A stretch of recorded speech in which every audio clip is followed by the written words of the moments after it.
Hello students, welcome to my channel. आज हम पढ़ने वाले हैं vector model of an atom. तो अभी तक हमने जो है अपने प्रीवियस लेक्चर के अंदर जो है सोमरफील्ड रिलेटिविस्टिक करेक्शन हमने किया था।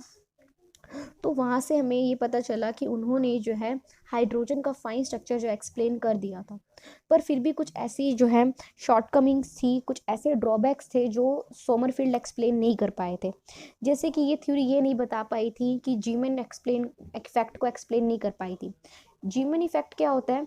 The splitting of spectral lines in the presence of magnetic field.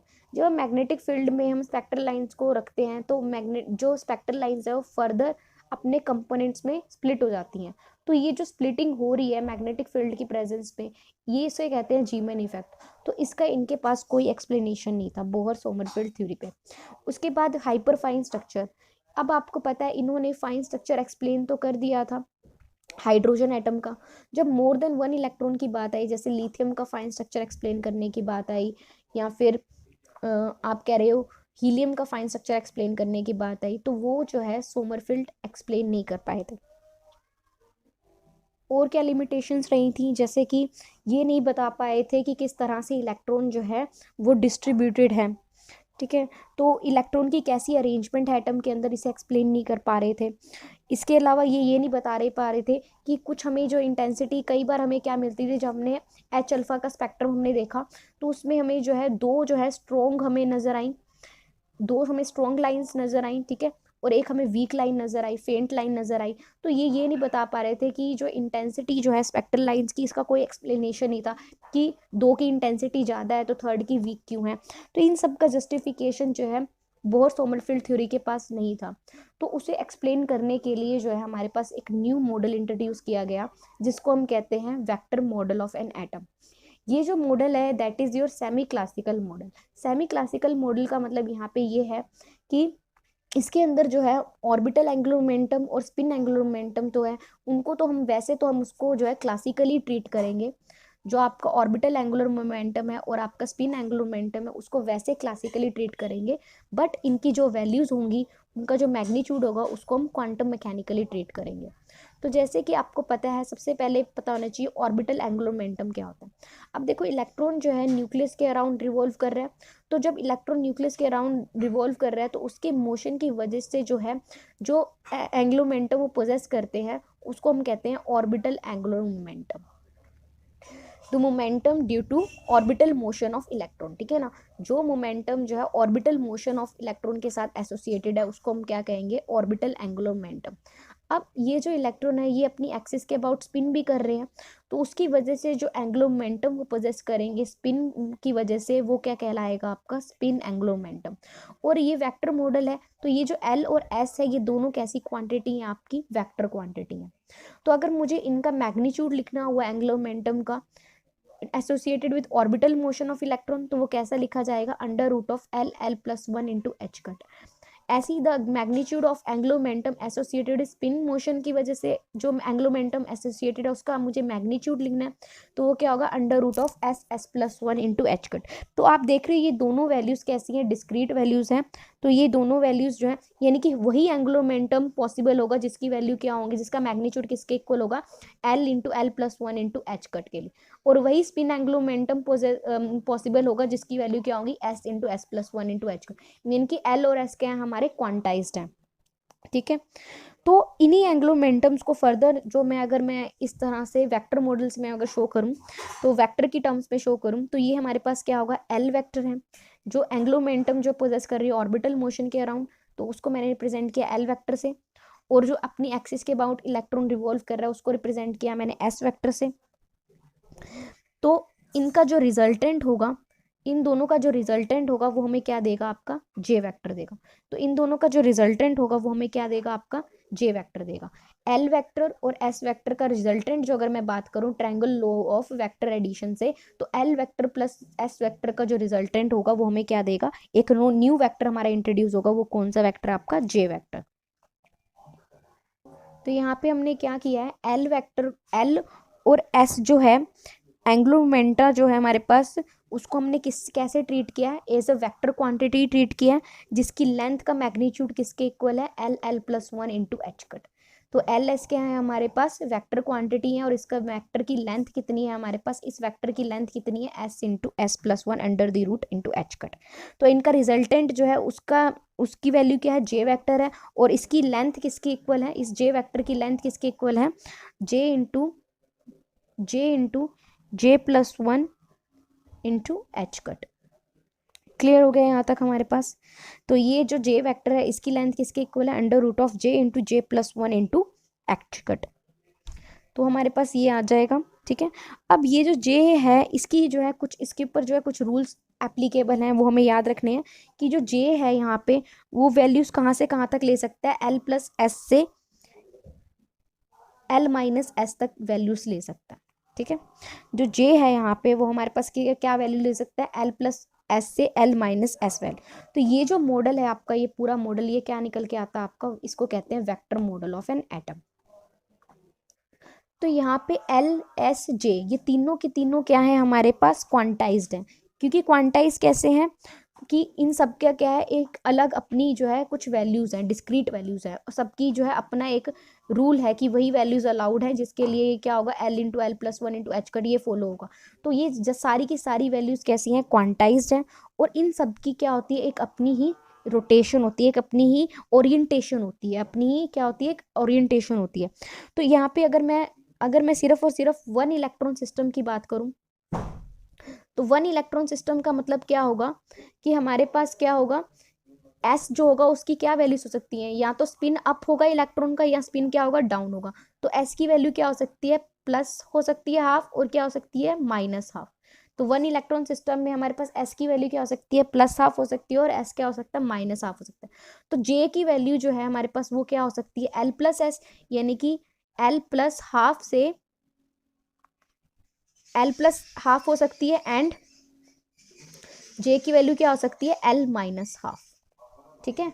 जे की वैल्यू क्या हो सकती है, एल प्लस हाफ हो सकती है, जे की वैल्यू क्या हो सकती है, एल माइनस हाफ। तो दो तरह की ओरिएंटेशन पॉसिबल है वन इलेक्ट्रॉन सिस्टम के लिए, दो तरह की ओरिएंटेशन पॉसिबल है। एक तो क्या कि जे क्या होगा, एल प्लस हाफ होगा, या फिर क्या होगा, जे आपका एल माइनस हाफ होगा। इसके बाद देखो, ये जो एंगुलर मोमेंटम है, स्पिन एंगुलर मोमेंटम और ऑर्बिटल एंगुलर मोमेंटम, ये एक दूसरे के साथ जो है क्या करते हैं, इंटरेक्ट करते हैं, मैग्नेटिकली क्या करते हैं, इंटरेक्ट करते हैं। तो ये जब एल और एस जो है जब इंटरेक्ट करते हैं मैग्नेटिकली, तो उसे क्या कहते हैं, उसे कहते हैं हम स्पिन ऑर्बिट, ठीक है। तो एल और एस क्या करते हैं, एक दूसरे के ऊपर जो है टॉर्क एक्सर्ट करते हैं, एक दूसरे के ऊपर टॉर्क लगाते हैं। तो ये जो टॉर्क जो लगता है ना एल और एस का, ये इनकी क्या कहते हैं, इनका मैग्नीट्यूड जो है उसको चेंज नहीं करता, मैग्नीट्यूड आपका सेम रहेगा। लेकिन ये क्या करता है कि ये जो है एक दूसरे पे जब टॉर्क लगाते हैं, तो इसकी वजह से क्या होता है, ये जो अपने रिजल्टेंट जे के अबाउट क्या करने लग जाते हैं, प्रेसेस करने लग जाते हैं। तो अगर मैं इसका डायग्राम बनाऊं तो वो कैसे होगा कि जैसे कि हमारे पास एल एस वेक्टर है, so this is your S vector, ठीक है, this is your S vector and this is your L vector, और इन दोनों का जो रिजल्टेंट है वो क्या है हमारे पास, जे वेक्टर। तो ये क्या करेंगे, एस वेक्टर पहले अपने के अबाउट प्रोसेस करेगा, ठीक है। इस तरह से जे वेक्टर भी क्या करने लग जाएगा, प्रोसेस करने लग जाएगा आपका जे वेक्टर के अराउंड, यानी कि एस भी आपका जे के अराउंड प्रोसेस करने लग जाएगा, यूं रोटेट होने लग जाएगा एस के अराउंड। प्रिसिशन का मतलब यहाँ पे एक होता है कि इसके अबाउट घूमने लग जाना, ठीक है ना। एस जो इस वेक्टर जे के अराउंड प्रोसेस करने लग जाएगा, एल जो है वो भी जे के अराउंड प्रोसेस करने लग जाएगा, इस तरह से, ठीक है। ये कब होगा, जब एल और एस जो है इंटरेक्ट करते हैं, जब ऑर्बिटल एंगुलर मोमेंटम और स्पिन एंगुलर मोमेंटम जो है दोनों इंटरेक्ट करते हैं एक दूसरे के साथ मैग्नेटिकली। तो वो क्या करते हैं, वो अपने रिजल्टेंट जे के अराउंड क्या करने लग जाते हैं, प्रोसेस करने लग जाते हैं, मूव करने लग जाते हैं, रिवॉल्व करने लग जाते हैं, आप कह दो। तो ये जो है हमारे पास, ये आपका वन इलेक्ट्रॉन मॉडल है, और ये ऐसे ही हमारे पास यही जो वेक्टर मॉडल है, आगे जितने भी इलेक्ट्रॉन्स हैं, मैनी इलेक्ट्रॉन्स मॉडल को भी ये एक्सप्लेन कर सकते हैं। इसी तरह से ही हम इसको वन इलेक्ट्रॉन को हम एक्सटेंड कर सकते हैं मैनी इलेक्ट्रॉन मॉडल्स पे। तो इनकी वजह से जो है एक न्यू कंसेप्ट हमारे पास निकल के आया था, जो वेक्टर एटॉमिक मॉडल का ही हिस्सा है। वो कौन सा है आपका, कि स्पिनिंग इलेक्ट्रॉन एंड स्पेटल क्वांटाइजेशन, तो ये भी हम पढ़ेंगे। तो ये जो वेक्टर एटम मॉडल जो था, इसने जो है बहुत सारे कॉम्प्लेक्स जो हमारे पास कॉम्प्लेक्स स्पेक्ट्रा है एटम के, जैसे कि जिसमें बहुत सारे इलेक्ट्रॉन्स इन्वॉल्व हैं, जैसे आप कह लो कि लिथियम का हो गया, या अल्कली मेटल्स होते हैं Na सोडियम, इन सब का स्पेक्ट्रा जो है इजीली एक्सप्लेन कर दिया था, ठीक है, विथ क्वांटम मैकेनिकल रिजल्ट से। तो इसके ये जो थ्योरी है that is basically based on two important कह लो फीचर्स, दो इंपॉर्टेंट फीचर्स हैं इस थ्योरी के। सबसे पहला फीचर क्या है आपका, spinning electron, and the second one is your spatial quantization. तो हम दोनों डिस्कस करेंगे। तो ये दोनों जो है ये वेक्टर एटॉमिक मॉडल का क्या है, इंपॉर्टेंट फीचर है। तो पहला है आपका spinning electron and the second one is your spatial quantization. तो सबसे पहले जो है, यानी कि ये थ्योरी इन दोनों पे ही बेस्ड है। तो सबसे पहले जो है हमारे पास स्पिनिंग इलेक्ट्रॉन की अगर मैं बात करूं, सो दो साइलेंट फीचर कौन कौन से हैं वेक्टर एटम मॉडल के, एक है स्पिनिंग इलेक्ट्रॉन और एक मैंने आपको बताया है स्पेटियल क्वांटाइजेशन। तो सबसे पहले है स्पिनिंग इलेक्ट्रॉन। जैसे कि सोमरफील्ड ने जो है फाइन स्ट्रक्चर हाइड्रोजन का एक्सप्लेन कर दिया था, पर जब बात आई थी अल्कली मेटल यानी कि सोडियम मेटल की, अगर मैं बात करूं अल्कली मेटल जितने भी आपके अल्कली मेटल, इनका अगर फाइन स्ट्रक्चर एक्सप्लेन करने का कि ये भी क्या फर्दर अपने कंपोनेंट लाइन में स्प्लिट हो जाते हैं, तो इनका फाइन स्ट्रक्चर ये एक्सप्लेन नहीं कर पाए थे। तो उसके लिए जो है हमारे पास जो है, जब ये फाइन स्ट्रक्चर अल्कली मेटल का नहीं एक्सप्लेन कर पाए और जीमेन इफेक्ट नहीं एक्सप्लेन कर पाए, तो हमारे पास दो साइंटिस्ट आए, गॉडस्मिथ एंड उलरनबर्ग।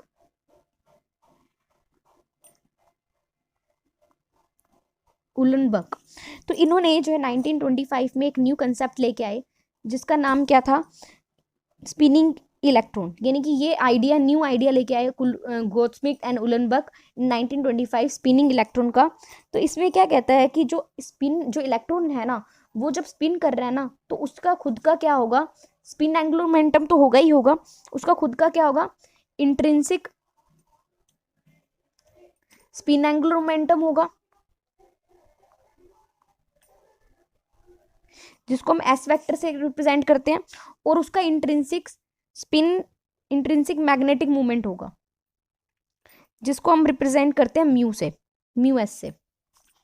तो ये जो है गॉडस्मिथ एंड उलनबर्ग 1925 एक न्यू कंसेप्ट लेके आए थे जिसका नाम था स्पिनिंग इलेक्ट्रॉन। उन्होंने कहा अगर इलेक्ट्रॉन स्पिन कर रहा है ना अपनी एक्सिस के अबाउट, तो उसका खुद का क्या होगा, स्पिन एंगुलर मोमेंटम होगा, इंट्रिंसिक स्पिन एंगुलर मोमेंटम होगा, और वही इलेक्ट्रॉन जो है जब स्पिन करेगा, जब इलेक्ट्रॉन स्पिन करेगा अपनी एक्सिस के अबाउट, तो क्या करेगा, मैग्नेटिक फील्ड प्रोड्यूस करेगा, ठीक है। तो मैग्नेटिक फील्ड प्रोड्यूस करेगा, तो उसकी वजह से जो उसका खुद का क्या होगा, इंट्रिंसिक मैग्नेटिक मूवमेंट होगा, ठीक है। तो उसका खुद का क्या होगा, इंट्रिंसिक मैग्नेटिक मूवमेंट होगा, जिसको मैंने रिप्रेजेंट किया म्यू एस से। और जो मैग्नीट्यूड होगा ऑफ स्पिन एंगुलर मोमेंटम, वो किसके इक्वल होगा, आपका मैग्नीट्यूड अगर मैं इसकी बात करूं स्पिन एंगुलर मोमेंटम की, तो मुझे पता है वो एस वेक्टर किसके इक्वल होगा, under root of S, S+1 into H cut. तो ये वैल्यू आपको याद रखनी है। और कई बार क्या होता है, बुक में ऐसा लिखा होता है S* into H cut. S* का मतलब क्या है, S* की वैल्यू क्या है, under root of S+1। Clear हो गया यहाँ तक।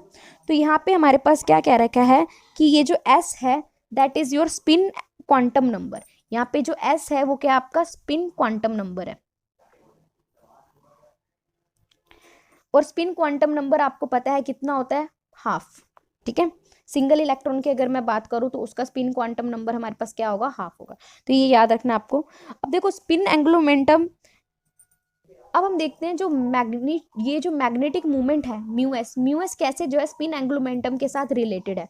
तो वो भी किस तरह से रिलेटेड है, जो आपका म्यू एस यानी कि स्पिन मैग्नेटिक मूवमेंट है, वो जो है स्पिन मैग्नेटिक मूवमेंट जो है वो कैसे रिलेटेड है, आपका is related to spin angular momentum by relation. Relation क्या आपका याद रखना आपको, relation mu S is equal to -2E/2m into S vector, ठीक है। तो ये जो आपको रिलेशन याद रखना है कि म्यू एस किस तरह से रिलेटेड है आपका spin magnetic movement, spin angular momentum से, that is -2E/2m into S vector, ठीक है। और अगर मैं मैग्नीट्यूड की बात करूं, ये तो था वेक्टर क्वांटिटी, अगर मैं मैग्नीट्यूड की बात करूं तो म्यू एस का वेक्टर मैग्नीट्यूड वो किसके इक्वल होगा आपके पास, देखो इसका मैग्नीट्यूड लेंगे तो माइनस का साइन क्या हो जाएगा, पॉजिटिव, तो 2E/2m होगा किसका मैग्नीट्यूड, मैग्नीट्यूड ऑफ एस, और मैग्नीट्यूड ऑफ एस आपने कैलकुलेट किया हुआ है, मैग्नीट्यूड ऑफ एस किसके इक्वल है, S into S plus one into H cut. और क्या हो सकता है, ई, टू से टू कैंसिल हो जाएगा, ई बाय में एम, ई बाय में M under root of S into S plus one into H cut. Clear हो गया यहाँ तक। अब देखो यहाँ पे हमारे पास जो एस है, spin quantum number for one electron की सिस्टम की अगर मैं बात करूँ तो स्पिन क्वांटम नंबर किसके इक्वल होता है, हाफ के इक्वल होता है। तो सब्सटीट्यूट करेंगे म्यू एस इसके अंदर वैल्यू, तो mu S is equal to e by में M under root of half, और half plus one that is 3/2 into H cut. तो जो म्यू एस आपका निकल के आएगा, म्यू एस का मैग्नीट्यूड आपका जो निकल के आएगा वो क्या निकल के आएगा, जब आप कैलकुलेट करोगे तो अंडर दी रूट 3 रह जाएगा, अंडर दी रूट 3, 2 2 4 4 और स्क्वायर रूट करेंगे तो 2 आ गया। तो ई बाय में 2m इंटू एच कट की वैल्यू पुट कर दो, h बाय में 2 पाई। तो यहाँ पे म्यू एस का मैग्नीट्यूड क्या निकल के आ गया हमारे पास, √3 ई बाय में ई एच बाय में 4πm। तो यहाँ पे हमारे पास ये निकल के आ गया। तो यहाँ पे ये जो टर्म हमारे पास निकल के आई है, ये ई एच बाय में 4πm वाली जो टर्म है, that is your Bohr magneton. इसको क्या कहते हैं, म्यू बी, यानी कि बोहर मैग्नेटॉन। तो ये याद रखना है आपको। तो ये जो स्पिनिंग इलेक्ट्रॉन था, इसने जो है एक्सप्लेन कर दिया था कि अल्कली मेटल का क्या होता है, डबलेट स्ट्रक्चर होता है, और जीमेन इफेक्ट को भी एक्सप्लेन कर दिया था, और जितने भी एटॉमिक इफेक्ट्स है सभी को इसने जो है एक्सप्लेन कर दिया था आपका। तो ये जो हमारी एक्सप्लेनेशन, जो सारी स्पिन, इलेक्ट्रॉन स्पिन का जो कंसेप्ट था वो थियोरेटिकली हम अभी एक्सप्लेन किया था डायरेक्ट ने रिलेटिविस्टिक थ्योरी में, पर इसको एक्सपेरिमेंटली एक्सप्लेन किया था गर्लिच एक्सपेरिमेंट, स्टर्न गर्लिच एक्सपेरिमेंट में जो है ये एविडेंस मिला था कि जो इलेक्ट्रॉन की जो स्पिन जो है होती है, और वो स्पिन क्या होती है, प्लस माइनस हाफ होती है। तो वो भी हम एक्सपेरिमेंट करेंगे। तो अभी जो है स्पेटिल जो हम कर रहे हैं वही वेक्टर मॉडल की दो मेन फीचर्स जिसके ऊपर वेक्टर मॉडल बेस्ड है। तो अभी हमने जो है स्पिनिंग इलेक्ट्रॉन करा है, अब नेक्स्ट है आपका spatial quantization. Next important feature है आपका स्पेस क्वांटाइजेशन। तो स्पेस क्वांटाइजेशन क्या होती है कि मान लो मेरे पास जो है ये इलेक्ट्रॉन है वो इस ऑर्बिटर में रिवॉल्व कर रहा है, तो ये क्या है, इसका प्लेन है ऑर्बिट का। अब इस प्लेन ऑफ ऑर्बिट के परपेंडिकुलर जो है हमें क्या देगा, ऑर्बिटल एंगुलर मोमेंटम देगा। अगर मुझे इस प्लेन का मुझे क्या देखना है, ऑर्बिटल एंगुलर मोमेंटम देखना है, तो वो क्या होगा, परपेंडिकुलर वेक्टर हमें देगा। तो मैंने परपेंडिकुलर यहाँ से ड्रॉ किया इस प्लेन ऑफ ऑर्बिट से, तो मुझे क्या मिला, एल वेक्टर मिला। अब मैंने इसी प्लेन पे, ऑर्बिटल प्लेन पे मैंने क्या अप्लाई करी, मैग्नेटिक फील्ड अप्लाई करी। तो जब मैंने मैग्नेटिक फील्ड अप्लाई करी तो ये जो ऑर्बिटल एंगुलर मोमेंटम था आपका, जिसे हम रिप्रेजेंट किया था एल वेक्टर से, ये हम देखेंगे कि ये बी के अराउंड जो है प्रिसिशनल मोशन शो करने लगेगा। यानी कि बी के अराउंड इस तरह से जो है, इस तरह का मोशन शो करने लगेगा, इस तरह से, ठीक है। जैसे एग्जाम्पल के तौर पे इस तरह का जो है मोशन शो करने लगेगा, इस तरह से, ठीक है। और इनके बीच का जो एंगल है, एल और बी का एंगल, वो कितना है आपका, थीटा है। तो हमने देखा जब हमने मैग्नेटिक फील्ड अप्लाई करी तो ऑर्बिटल एंगुलर मोमेंटम है वो क्या करने लगा, मैग्नेटिक फील्ड बी के अराउंड जो है प्रिसिशनल मोशन शो करने लगा, यानी प्रिसेस होने लगा। और ऐसे ही ऑर्बिटल एंगुलर मोमेंटम जो है वो आपका एटम का ही पार्ट है, तो एटम भी क्या करने लगेगा, प्रिसिशनल मोशन शो करने लगेगा बी के अराउंड। तो ये क्या कहलाता है आपका, स्पेस क्वांटाइजेशन कहलाता है। अगर मैं दूसरी तरह से इसकी डेफिनेशन करूं, तो जब भी हम किसी एटम को मैग्नेटिक फील्ड बी में प्लेस करते हैं, तो जो उसका ऑर्बिटल प्लेन है, जो कि क्या है आपका एल वेक्टर, ठीक है, ऑर्बिटल प्लेन है, वो क्या करने लगेगा, प्रिसिशनल मोशन शो करने लगेगा वेक्टर बी के अराउंड। तो वो क्या कहलाएगा, आपका स्पेस क्वांटाइजेशन कहलाएगा।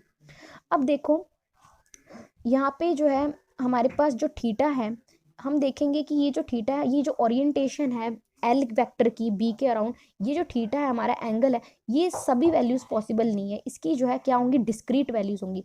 जब इसकी डिस्क्रीट वैल्यूज पॉसिबल होंगी तो ये जो है क्या कहलाएगा, आपका स्पेस क्वांटाइजेशन कहलाएगा, ठीक है। कि स्पेस के अंदर जो है इस थीटा की क्या है, डिस्क्रीट वैल्यूज है। अब देखो यहाँ पे मैंने एक प्लेन, ऑर्बिटल प्लेन मैंने ड्रॉ किया, इसके परपेंडिकुलर मैंने एल वेक्टर ड्रॉ किया, ऑर्बिटल एंगुलर मोमेंटम। यहाँ पे मैंने मैग्नेटिक फील्ड अप्लाई करी अलोंग जेड डायरेक्शन। तो एल और बी के बीच में जो एंगल है वो मान लो क्या है, थीटा है आपका। अब एल वेक्टर का मैं अगर देखूं कंपोनेंट बी के अलोंग, तो वो कौन देगा हमें, एल जेड देगा। तो एल जेड क्या है, एल कॉस थीटा, ठीक है, एल कॉस थीटा, एल का मैग्नीट्यूड। अब यहाँ पे क्वांटम मैकेनिक्स लगाओ कि हमें पता है एल वेक्टर का जो मैग्नीट्यूड है उसकी जो लेंथ होती है वो क्या होती है, क्वांटाइज्ड होती है, और वो किसके इक्वल है, under root of L L plus one into H cut के। तो यहाँ पे एल क्या है, आपका ऑर्बिटल क्वांटम नंबर है। ऐसे ही हमारे पास जो एल जेड है, अब ये जो एल जेड है ये भी कैसा है, हमारा क्वांटाइज्ड है, और इसकी वैल्यू किसके इक्वल होती है, एम एल एच कट के। तो यहाँ पे हमारे पास एक न्यू क्वांटम नंबर हमने इंट्रोड्यूस किया है, हमारा एल जेड भी कैसा है, क्वांटाइज्ड है, और इसकी जो वैल्यू क्या होंगी हमारे पास, ये भी क्या कहलाएगा, आपका मैग्नेटिक क्वांटम नंबर कहलाएगा। ठीक है, तो मैग्नेटिक क्वांटम नंबर जो है वो क्या है, आपका एम एल है। और आप इसको इस तरह से भी देख सकते हो कि मैंने एल का जो है परछाई कहाँ पे ली है, बी पे। एल का प्रोजेक्शन अगर मैं बी पे देखूं तो that is given by M L.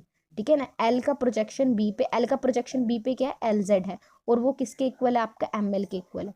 तो मैग्नेटिक क्वांटम नंबर जो है वो क्या देता है, प्रोजेक्शन देता है एल का बी पे।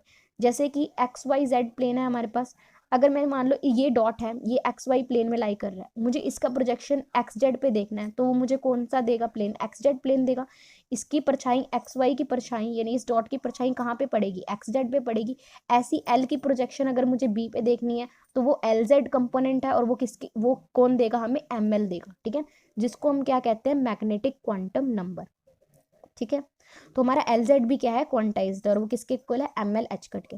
तो यहाँ पे एम एल की जो वैल्यू होती है वो कहाँ से कहाँ तक लाई करती है, माइनस एल से एल तक लाई करती है। ये आपको याद रखनी है कि एम एल हमारा क्वांटाइज्ड है, माइनस एल से एल तक लाई करेगी। तो गिवन वैल्यू ऑफ एल की, ऑर्बिटल क्वांटम नंबर की, अगर किसी भी गिवन वैल्यू पे एम एल जो है वो 2l+1 वैल्यूज ले सकता है। ठीक है, कैसे ले सकता है, एग्जाम्पल के तौर पे अगर मैं देखूँ, मान लो मेरे पास एल जो है वो 1 है, तो एम एल किसके इक्वल होगा हमारे पास, वो -1 से 1 के बीच में लाई करेगा, यानी कि -1 0 और 1। तो एम एल की कितनी वैल्यूज होगी पॉसिबल, आप 2l पुट करोगे 1, तो कितनी वैल्यूज पॉसिबल है, यानी कि 3। तो जब भी हम मैग्नेटिक फील्ड के अंदर हम बी वेक्टर, कभी भी हम एटम को मैग्नेटिक फील्ड बी के अंदर अगर हम प्लेस करेंगे, तो एम एल जो है उसकी कितनी ओरिएंटेशन पॉसिबल है, यानी कि एम एल की कितनी वैल्यूज पॉसिबल है, 2l+1 वैल्यूज पॉसिबल। अब हम देखेंगे ये जो एंगल है थीटा, ये किसके ऊपर डिपेंड करेगा, एम एल के ऊपर डिपेंड करेगा, और इस थीटा की भी कितनी वैल्यूज और कितनी ओरिएंटेशन पॉसिबल होंगी। ये थीटा क्या है, बेसिकली ओरिएंटेशन, एल किस तरह से ओरिएंट है बी के अराउंड, तो वो हम देखेंगे, वो भी कितना होगा, आपका 2l+1 होगा। तो देखते हैं, यहाँ पे हमारे पास जो हमारे पास स्टार्टिंग में इक्वेशन थी, L Z is equal to L cos theta. अब सबकी वैल्यू सब्सटीट्यूट करेंगे, तो ये एल+1 इंटू एच कट के इक्वल थी, यानी कि एच बाय में 2 पाई के इक्वल थी, कॉस ऑफ द एंगल। और एल जेड हमारा क्या निकल के आया, M L into H cut. ठीक है, तो यहाँ से एम एल से एच कट से ये एच कट कैंसिल हो जाएगा आपके पास। ठीक है, और यहाँ से हमारा कॉस थीटा किसके इक्वल निकल के आ जाएगा, आपका एम एल बाय में एल+1। क्लियर हो गया यहाँ तक। और थीटा क्या निकल के आ जाएगा, cos inverse M L by में एल+1। तो यहाँ से हमने ये देखा कि ये जो एम एल थीटा है, यानी कि ओरिएंटेशन है एल वेक्टर की बी के अराउंड, ठीक है ना, ये किसके ऊपर डिपेंड कर रही है, एम एल के ऊपर डिपेंड कर रही है। और एम एल कितनी वैल्यूज ले सकता है, 2l+1 वैल्यूज ले सकता है। तो हमारा जो थीटा है वो भी कितनी वैल्यूज ले सकता है, 2l+1 वैल्यूज ले सकता है। तो हमारा जो थीटा है वो कैसा है, आपका क्वांटाइज्ड है। ठीक है, तो ये क्या कहलाएगा, आपका स्पेस क्वांटाइजेशन। तो यहाँ पे अगर मुझे स्पेस क्वांटाइजेशन के ऊपर, अगर मुझे एल मान लो हमारे पास 1 है, 1 के लिए मुझे स्पेस क्वांटाइजेशन अगर मुझे ड्रॉ करना है, ठीक है ना, L1 के लिए अगर मुझे ड्रॉ करना है, तो आप कैसे ड्रॉ करोगे L1 के लिए, तो एम एल की क्या वैल्यू हो सकती है, -1 0 और 1। तो मान लो ये जो है हमने z कंपोनेंट हमने लिया हुआ है, मैंने z कंपोनेंट मैंने यहाँ पे ड्रॉ किया, मैग्नेटिक फील्ड के अराउंड z कंपोनेंट मैंने ड्रॉ किया, इस तरह से आ गया मेरे पास। ठीक है, अब ये कोई पॉइंट मैंने बीच का मान लिया, तो यहाँ पे अब देखो एम एल की वैल्यू -1 0 1 पुट करोगे, तो आप देखोगे कि एल जो है वो किस तरह से मैग्नेटिक फील्ड बी के साथ ओरिएंट है, तो हमारे थीटा निकल जाएगा। तो अब यहाँ पे हम जब एम एल मैंने सब्सटीट्यूट करना है, सबसे पहले 1 सब्सटीट्यूट करो आप। जब एम एल 1 सब्सटीट्यूट करोगे और एल की वैल्यू क्या है, हमारे पास 1 है, तो क्या आ जाएगा, 1/2 कॉस कितना, थीटा कितना आ गया, 60 डिग्री। यानी कि जो एल वेक्टर है वो क्या कर रहा है, बी के साथ कितना एंगल बना रहा है, 60 डिग्री बना रहा है। ऐसे ही जब आप थीटा को पुट करोगे, एम एल को 0 पुट करोगे, तो कॉस इनवर्स 0 आपको पता है, कॉस थीटा 0 कब होता है, जब थीटा क्या हो, आपका 90 डिग्री हो। तो यहाँ पे हम देखेंगे जो एल वेक्टर जो है वो मैग्नेटिक फील्ड बी के साथ कितना एंगल बना रहा है, आपका 90 डिग्री। ऐसे ही जब एम एल की वैल्यू -1 सब्सटीट्यूट करोगे, तो कॉस इनवर्स -1/2, और आपको पता है कि कॉस जब नेगेटिव वैल्यू देता है तो कब देगा, 90 प्लस पे देगा। तो 90 प्लस 60 यानी कि 150 डिग्री। तो यहाँ पे एल की वैल्यू जो है इस तरह से ओरिएंट होगी। तो आपकी बुक में सिर्फ ये बना रखा है कि ये वैल्यू कब हमें मिली 1 पे, ये मिली हमें 0 पे, और ये वैल्यू हमें कहाँ पे मिली -1 पे। तो बुक में सिर्फ ये बता रखा है, बट आपको एंगल्स नहीं बता रहे कि ये आया कैसे। तो ये अब आपके पास कुछ भी आ जाए, आप स्पेस ओरिएंटेशन आपको L=2 की भी ड्रॉ करनी आ जाएगी, तो भी आप ड्रॉ करके अब आ सकते हो। आपने क्या करना है, यहाँ पे जो 2 के लिए हमारे पास ML क्या वैल्यूज ले सकता है, -2 से 2 तक, यानी कि -2, -1, 0, 1 और 2। आप सबके लिए जो है आप क्या करोगे, यहाँ पे थीटा निकाल लोगे, तो आपको जो है एल की ओरिएंटेशन बी के साथ आप निकाल सकते हो। तो बुक में जैसे बनाया हुआ आप बना सकते हो, ठीक है। जब आप थीटा कैलकुलेट करोगे, कोई भी पॉइंट हमने माना हुआ है वहाँ से, तो एल का वेक्टर का हम देखेंगे। जब हमारे पास ML2 है, तो उस केस में एल आप निकालोगे, एल वेक्टर की क्या ओरिएंटेशन होगी। तो एक निकाल के मैं दिखा देती हूँ। थीटा क्या है हमारे पास, कॉस इनवर्स ML बाय में L × L+1 है, ठीक है। तो सब्सटीट्यूट करोगे, यहाँ पे ML को 2 पुट करोगे जस्ट फॉर केस, और L को क्या पुट करोगे, आप 2 पुट करोगे। तो थीटा क्या आ जाएगा, कॉस इनवर्स 2 बाय में 2 + 1 यानी कि 3, 3 × 2 6, यानी कि कॉस इनवर्स 1 बाय में 3, ठीक है। तो ये जब कैलकुलेट करोगे, थीटा कैलकुलेट करोगे, तो हमारी जो ओरिएंटेशन होगी वो इस तरह से लाई करेगी एल की। इस तरह से आप सारी आप निकाल सकते हो। ऐसी L3 के लिए भी आप जो है बना के आ सकते हो पेपर में। तो ये क्या है, स्पेस क्वांटाइजेशन की है एल की, करस्पॉन्डिंग टू 2 and 3 और 1, ठीक है। तो हमने ये निकाल लिया है।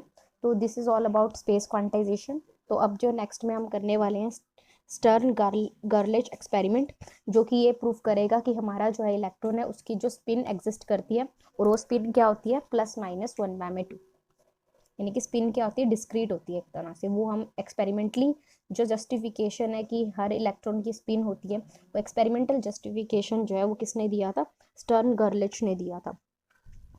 तो वो हम जो है नेक्स्ट लेक्चर में करेंगे।